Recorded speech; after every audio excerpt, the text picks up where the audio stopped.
नमस्कार दोस्तों, मेरा नाम है शिवम।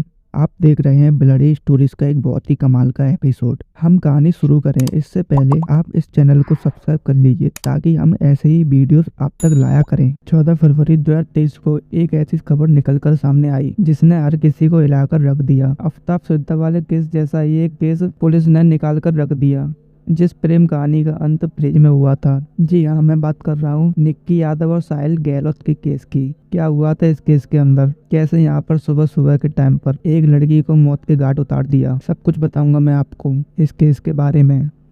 इस केस को समझने के लिए हमें दिल्ली जाना पड़ेगा। अब इस 2 करोड़ की आबादी वाले इलाके में कोई क्या ही कर दे, किसी को कुछ पता नहीं चलता। मैं सबसे पहले बात करूंगा साहिल गहलोत की। साहिल गहलोत नाम का ये लड़का दिल्ली के नजफगढ़ इलाके से ताल्लुकात रख रहा था। उसकी 12th वगैरह पूरी हो गई थी। फिर उसने कोचिंग वगैरह लेने का सोचा।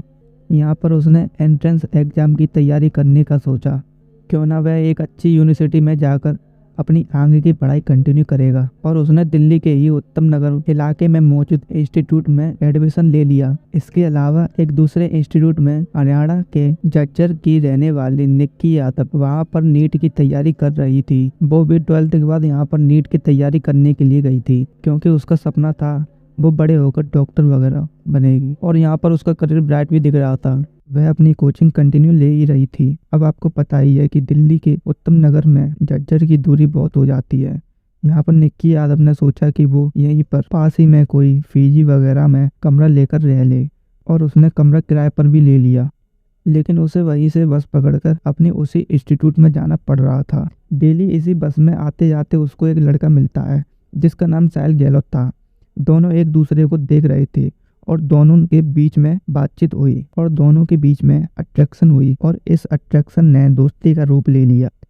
दोनों ने एक दूसरे से नंबर एक्सचेंज भी कर लिया और दोनों रात भर एक दूसरे से बात भी कर रहे थे। और बातों ही बातों में इन दोनों के बीच प्यार हो गया और ये प्यार की गाड़ी चल रही थी। ये दोनों एक दूसरे के साथ सपने सजा चुके थे। यहाँ अब समय आया 2020 का, जब भारत में लॉकडाउन लग चुका था। और लॉकडाउन के चक्कर में जो भी लोग दिल्ली में बाहर से आकर रह रहे थे उन सभी को अपने घर जाना पड़ा। और निक्की यादव ने भी वो कमरा खाली किया और वापस अपने शहर झज्जर आ गई। दूसरी तरफ साहिल भी रूम खाली करके नजफगढ़ आ गया। लेकिन अब दोनों की दूरियां तो बढ़ गई थीं और मोबाइल के सहारे इनके दिन रात जिंदगी कट रही थी। निक्की और साहिल इंतजार कर रहे थे कब लॉकडाउन खुले और कब वो वापस एक साथ रहेंगे, कब वो मिलेंगे। दोनों के बीच में एक तड़प बढ़ती जा रही थी। और लॉकडाउन खुलने के बाद उन्होंने जो कोचिंग स्टार्ट की थी और उस कोचिंग में वापस जाकर एडमिशन लिया, और उनका एग्जाम था वो क्लियर नहीं हो पाया। उन्होंने सोचा क्यों ना इस कोचिंग को यहीं छोड़ते हैं और अपने ग्रेजुएशन की डिग्री को पूरा करते हैं। और फिर दोनों ने नोएडा की यूनिवर्सिटी में एडमिशन ले लिया। एडमिशन लेते ही दोनों एक साथ लिविंग में रहने लगे। अब आपको पता है कि लिविंग का मतलब कि लड़का लड़की एक साथ ही रहेंगे, लेकिन बस उनकी शादी नहीं हुई होगी और वो नोएडा में लिविंग में रह रहे थे। और दोनों के बीच में और भी ज़्यादा प्यार बढ़ता जा रहा था। संबंध दोनों के बीच में अच्छे बन रहे थे और दोनों अपनी ज़िंदगी एक दूसरे के साथ बिताने के लिए तैयार भी थे। लेकिन यहाँ एक दिक्कत थी। ना ही साहिल ने ना ही निक्की ने किसी को बता रखा था। निक्की ने अपने घर वालों को साहिल के बारे में नहीं बताया और साहिल ने भी निक्की के बारे में अपने घर वालों को नहीं बताया कि वो एक दूसरे के साथ रहते हैं और एक दूसरे से शादी करना चाहते हैं। और यहाँ दिन बीतते चले गए और उनके बीच प्यार बढ़ता जा रहा था। अब दोनों के बीच में वो जो एक्साइटमेंट थी अब वो धीरे धीरे कम होने लगी। दूसरी तरफ यहाँ साहिल के घर वाले साहिल के लिए रिश्ता भी देख रहे थे।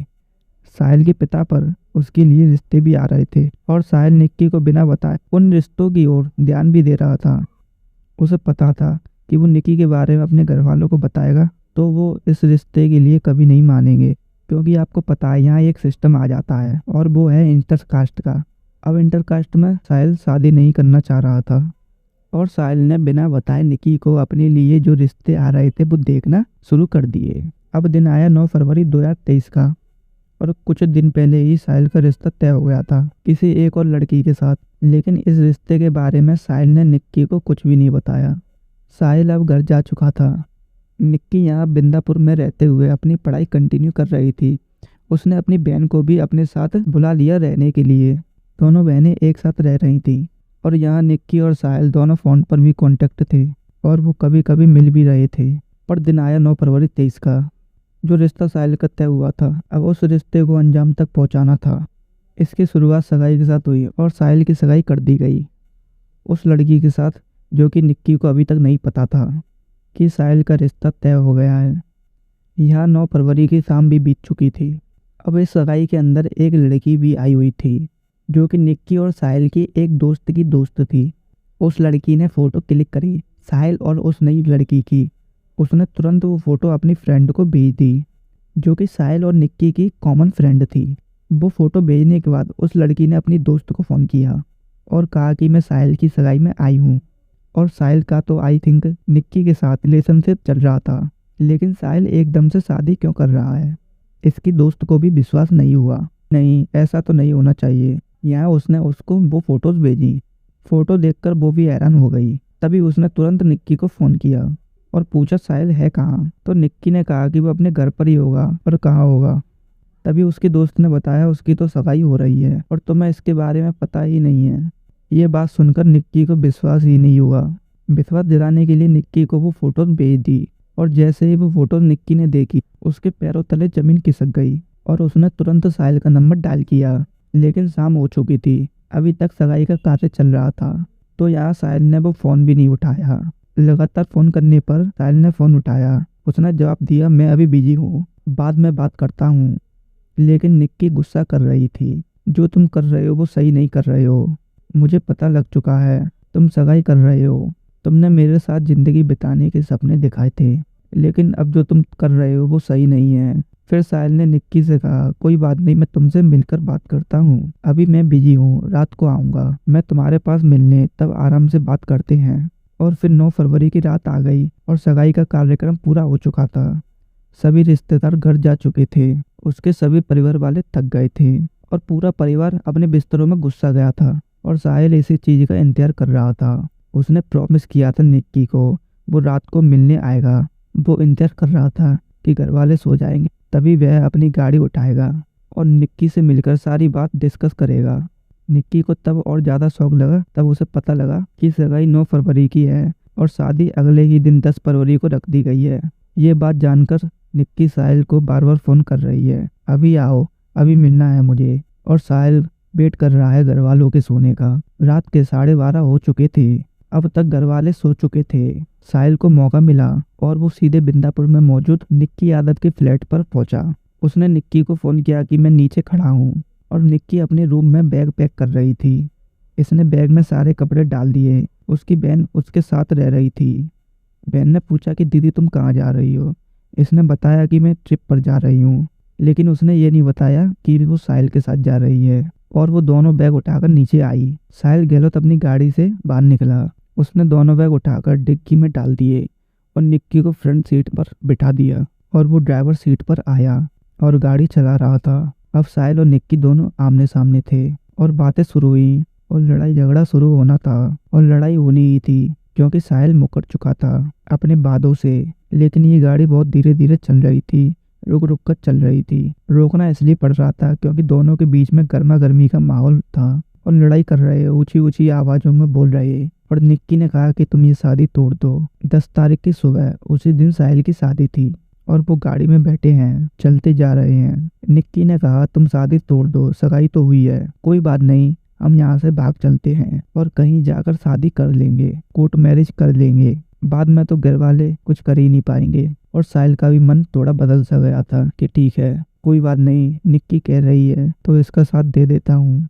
और इन्होंने प्लान बनाया कि वे यहाँ से सीधा आनंद विहार बस अड्डे पर चलते हैं और वहाँ से कोई हिमाचल प्रदेश की बस वगैरह पकड़ लेंगे और गाड़ी को कहीं पार्क कर देंगे और वहाँ से हिमाचल जाकर अगले दिन शादी वगैरह कर लेंगे। फिर वापस आ जाएंगे और सब कुछ शांत हो जाएगा। इन दोनों का प्लान यही था। जिसके बाद सीधा गाड़ी निजामुद्दीन से होते हुए सीधा आनंद विहार बस अड्डे पर पहुंचे। वहां पर उन्हें कोई बस मिली ही नहीं। उन्होंने वहां जाकर पूछताछ शुरू करी, हमें हिमाचल प्रदेश जाना है, हमें अभी कोई बस मिल जाएगी इस टाइम पर। लेकिन उन्होंने मना कर दिया कि नहीं, इस टाइम पर तो कोई बस नहीं मिलेगी। अगर आपको इस टाइम पर बस चाहिए तो ISVT यानी कि interested bus terminal commission gate, जो कि दिल्ली का सबसे बड़ा बस अड्डा है, वहाँ से आपको बस टाइम पर मिल जाएगी। लेकिन ये अपनी गाड़ी उठाकर कश्मीरी गेट पहुँचे तब तक यहाँ सुबह सुबह का टाइम हो चुका था। पूरी रात यहाँ बीत चुकी थी और दोनों की आंखों में नींद भी थी और वह दोनों बुरी तरह थक गए थे। और अब साहिल के घर वालों की आंख खुली और उन्होंने देखा कि साहिल नहीं है यहाँ पर। तो घर में हड़कंप सा मच गया। आज शादी है और दूल्हा घर से गायब है। तुरंत उन्होंने साहिल को फोन किया। साहिल का फोन उसकी गाड़ी में बज रहा है। साहिल देख रहा है घर वालों के फोन आ रहे हैं। अब साहिल क्या करे, वह कॉल इग्नोर कर रहा, पर उसके पिता का फोन बार बार आ रहा है। उसके पिता को गुस्सा आया कि वो पूरी रात से गायब था और आज ही के दिन उसकी शादी है और घर में सारे रिश्तेदार आए हुए हैं। सुबह सुबह रस्में स्टार्ट होनी थी उसकी, लेकिन साहिल गायब था। उसने फोन उठाया, उसके पिता ने उसे वॉइस सुनाई और वापस घर आने को कहा, और साहिल ने कहा ठीक है मैं भी आता हूँ। इन दोनों का प्लान हिमाचल प्रदेश जाने का था। साहिल फिर से मना कर दिया। साहिल ने कहा मैं अपने घर वालों से ऊपर होकर नहीं जा सकता, उनकी बदनामी होते हुए मैं देख नहीं सकता। हम यहाँ भागकर शादी नहीं कर सकते, मैं अपने पिता के खिलाफ नहीं जा सकता। ये सब सुनकर निक्की को फिर से गुस्सा आ गया। उन्हें हिमाचल प्रदेश की बस पकड़नी थी, लेकिन अब साहिल वापस जाने से मना कर रहा था। साहिल और निक्की के बीच फिर से लड़ाई स्टार्ट होने लगी और ये लड़ाई इस हद तक बढ़ गई कि यहाँ साहिल को इतना गुस्सा आया कि साहिल ने गाड़ी में जो चार्जर वाला पॉइंट होता है वो आपको पता ही होगा, उस पॉइंट में हम अपनी केबल लगी ही छोड़ देते हैं और जैसे ही उसमें बैठते हैं अपना फ़ोन वगैरह चार्ज कर लेते हैं। तो साहिल ने उस केबल को निकाला। जहाँ पहले बात ऊंची ऊंची आवाज़ों में चल रही थी, अब अलगी अलगी हाथापाई भी होने लगी। इसी से परेशान होकर उसने ये केबल निकाली और उस केबल को हाथों से पकड़कर सीधा निक्की यादव के गले में, जो कि साइड सीट में उसके ऊपर बैठी हुई थी, उसके गले में डाली और उसको एक बार घुमाया और खींच दिया। उस हैवान ने तब तक खींच के रखा जब तक निक्की यादव ने दम नहीं तोड़ दिया। गुस्से में आकर कह सकते हैं या फिर टेंशन में आकर भी कह सकते हैं। साहिल यहाँ पर अब एक मर्डर कर चुका था अपनी ही गर्लफ्रेंड का, जो कि पिछले 4 सालों से उसके साथ रह रही थी। सबसे बड़ी बात यह थी कि ये सुबह सुबह का टाइम था, 8-9 बज रहे थे। गाड़ी साइड में खड़ी हुई थी, साइड में से लोग काफ़ी गुजर रहे थे, लेकिन किसी ने कुछ देखा ही नहीं। ऐसा कैसे हो सकता है। अब यहाँ साहिल ने निक्की को निपटा तो दिया था, उसके घर से फ़ोन आता है तो वह बोल देता है कि मैंने निक्की की जान ले ली है और उसकी लाश को लेकर कार में घूम रहा हूँ। फिर साहिल के पिता उसे डेड बॉडी को लेकर ढाबे पर आने को कहते हैं और वो अपने 2 रिश्तेदार आशीष और नवीन के अलावा साहिल के 2 दोस्त अमर और लोकेश को साथ लेकर 3 अलग अलग कार में घर से निकल जाते हैं। थोड़ी देर बाद ढाबे में साहिल से मिलते हैं। फिर सभी मिलकर डेड बॉडी को ढाबे के फ्रिज में डालकर वापस शादी के लिए चले जाते हैं। जहाँ इन्होंने निक्की की डेड बॉडी को छुपाया था वो काफी ढाबा साहिल का ही था। इन दिनों साहिल की शादियों की तैयारियों की वजह से वो ढाबा बंद ही था, इसी कारण किसी को लाश की भनक भी नहीं लगती। ये सब कुछ करने के बाद साहिल निक्की के मोबाइल से अपनी चैट्स और कॉल हिस्ट्री को भी डिलीट कर देता है। 10 फरवरी को ये लोग मिलकर डेड बॉडी को छुपाते हैं और फिर वापस गाँव जाते हैं, जहाँ 10 फरवरी को ही बड़े धूमधाम से साहिल की दूसरी शादी हो जाती है। शादी के बाद अगले दिन साहिल ढाबे में ये देखने को जाता है कि वो लाश वहीं पर है या नहीं, और वो वहीं पर होती है। इसके बाद वो वापस जाकर अपनी शादीशुदा जिंदगी को खुशी खुशी से जीने लगता है। उसका प्लान ये था कि कुछ दिनों बाद चुपके से सबको पास के बड़े से नाले में फेंक देंगे।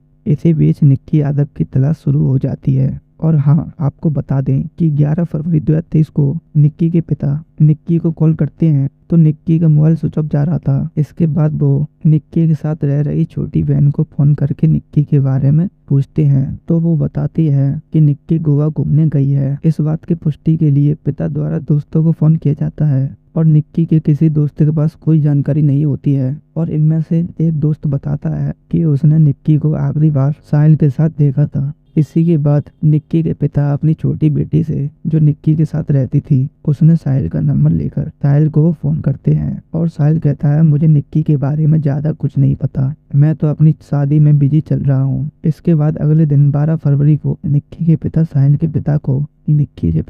पिता का नंबर कहीं से लेकर उनसे कांटेक्ट करते हैं तो वो भी कहते हैं कि मुझे आपकी बेटी के बारे में कुछ नहीं पता, अब निक्की के पिता अपनी बेटी को खोजने की कोशिश कर ही रहे थे। इसी बीच 13 फरवरी को दिल्ली पुलिस के पास उसी के एक इन्फॉर्मर का फोन आता है। वह कहता है कि नजफगढ़ के ढाबा मालिक ने एक लड़की की हत्या करके लाश को ढाबे के अंदर छिपा रखा है। इस कॉल के बाद दिल्ली पुलिस तुरंत हरकत में आ जाती है और उस ढाबे तक जाती है। ढाबा बाहर से बंद था। फिर ढाबे के मालिक का पता लगाकर पुलिस वाले ढाबे को खोलते हैं तो वास्तव में फ्रिज में एक डेड बॉडी रखी हुई थी। ये डेड बॉडी किसी और की नहीं बल्कि निक्की यादव की ही थी। इसके बावजूद कुछ खबरों के मुकाबले पुलिस ने गुमनाम कॉल पर कार्रवाई नहीं की थी, बल्कि निक्की यादव के पिता अपनी बेटी से संपर्क नहीं कर पा रहे थे तो वो पुलिस वालों को कांटेक्ट करते हैं। पुलिस वाले निक्की के साथ रह रही छोटी बहन से पूछताछ करते हैं तो वह साहिल का नाम लेती है। अब पुलिस साहिल को कांटेक्ट करने की कोशिश करती है मगर साहिल का मोबाइल स्विच ऑफ आता है। इसी के बाद पुलिस वाले भागते हुए मित्रा गाँव में स्थित घर पर जाते हैं और घर पर कोई नहीं मिलता है। इसके बाद पुलिस वाले कई जगह छापेमारी करते हैं और अंत में पास के ही एक गांव में साहिल को गिरफ्तार कर लिया जाता है। लाश मिलने के बाद मीडिया में ये दावा किया जाता है कि एक लिविंग रिलेशनशिप में रह रहे एक बॉयफ्रेंड ने अपनी गर्लफ्रेंड की हत्या करके लाश को फ्रिज में छिपा दिया। लेकिन जब पुलिस मामले की तहकीकात करती है फिर एक ऐसा हैरान करने वाला खुलासा होता है। मीडिया अब तक जिसे साहिल की लिविंग पार्टनर बता रही थी वो आगे की जांच में साहिल की वाइफ निकलती है। ये दोनों 1 अक्टूबर को ग्रेटर नोएडा के आर्य समाज मंदिर में पूरी रीति रिवाज के साथ शादी कर लेते हैं। इसका खुलासा तब होता है जब पुलिस निक्की के कमरे की तलाशी लेती है तो वहाँ उन्हें दोनों की शादी की फोटो और सर्टिफिकेट मिलती है। मंदिर के रिकॉर्ड बुक में शादी की पुष्टि हो जाती है। ये शादी दोनों अपनी मर्जी से किए हुए थे मगर दोनों ही अपने परिवार वालों से छिपाते हैं। और आपको बता दें साहिल से पूछताछ में खुलासा होता है कि कार के अंदर झगड़े की वजह हिमाचल जाने के बदलाव के साथ साथ निक्की की धमकी भी थी। निक्की साहिल को धमकी देने लगी, तुम अभी मेरे साथ दिल्ली से बाहर नहीं गए तो मैं तुम्हारी शादी के फंक्शन में पहुंचकर तुम्हारी शादी के 2020 वाली फोटो और सर्टिफिकेट सबको दिखा दूंगी और तुम्हारी शादी नहीं होने दूंगी। फिर झगड़ा ज्यादा बढ़ जाता है और इस झगड़े का अंत निक्की की सांस थमने से होता है। पहले तो साहिल कहता है उसने निक्की के मर्डर को अकेले अंजाम दिया मगर आगे की जांच में खुलासा होता है कि साहिल के इस पूरे प्लान में साहिल के पिता और साहिल के 2 दोस्त के अलावा साहिल के परिवार के कुछ 5 सदस्य शामिल थे।